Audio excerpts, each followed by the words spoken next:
celebrity chefs paired with 250 world-class wineries makes for an epic epicurean adventure here at the picturesque setting of Pebble Beach.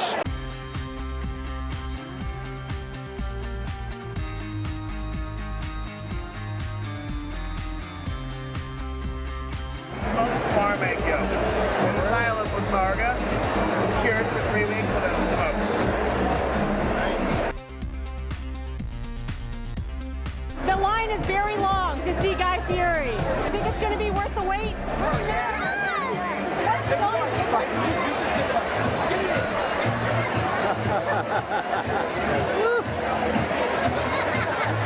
We're going to Jamaica today. We're traveling with no passport. I'm doing a callaloo, and it has coconut and shrimp and okra with a little bit of crab and bacon. It doesn't get any better than that. Is there any kind of new food trends? I really think it's comfort food. I think Southern food, there's more Southern food coming out of the South and into other parts of the country, which I'm very excited about because I'm from Nashville, Tennessee. So are you a country music fan then? Yes, I am. Oh my God. And I got to go to the Country Music Awards last year. Stop it. Now I heard a rumor, and I don't know if it's true or not. Are you kind of a DJ on the side? Is this Little true? bit true, yes, yeah. Is this not true? Yeah, and no, it's totally true.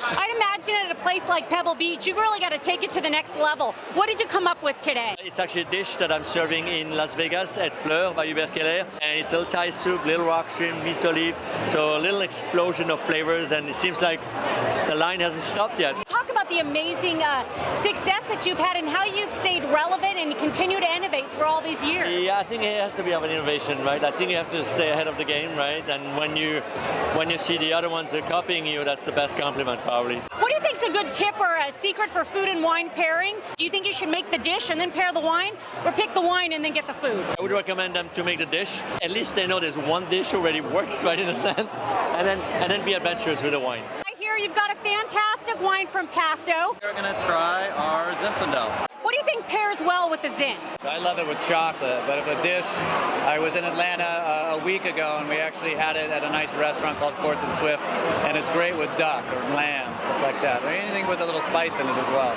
Do you kind of look forward to doing these events? I'd imagine for you, people come up and they're very excited to see you and try your wines. Well, I love it, and that's the energy. You know, my passion is making the wine, but when you can really talk with consumers that are enjoying your wine and give them a little bit more about the family history that's happening, that's what it's about, and I love that. Because this is a food event, I have to ask you any tips on food and wine pairing? Gina Gallo takeaway, a little tidbit. I always keep it very simple, and for me, it's if you're having something really rich, having something that cuts through that richness. So maybe if the wine's really rich, having something that's maybe not as rich. I love the opposites. To me, opposites attract. Have a rich wine and something maybe that has a little bit more acidity or life in the dish. I think opposites attract with food and wine pairing, but I also think they attract with people too. With relationships, sometimes opposites attract. I'm living proof of that. As am I. I'll drink to that, Gina. Cheers. Well, I'm thrilled to be joined by the Associate Winemaker at J Vineyards and Winery, Scott Anderson. What would you say is the secret to pairing bubbles with food? Well, that's the secret, is that sparkling goes with pretty much everything. So we like to tell people it's not just a celebratory thing in sparkling wine. You can have it with anything. Maybe not your big old steak, but you can have it with anything seafood related, anything with a butter sauce. Awesome. Well, I'll let you get back to tasting. Thank you. Cheers. Cheers.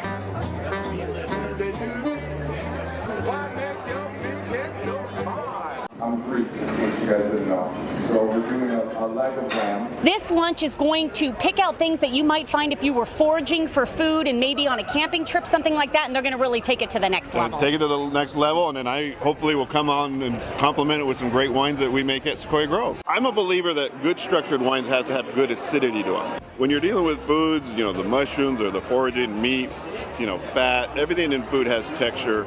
The acidity and the balance of the wine is what complements the food.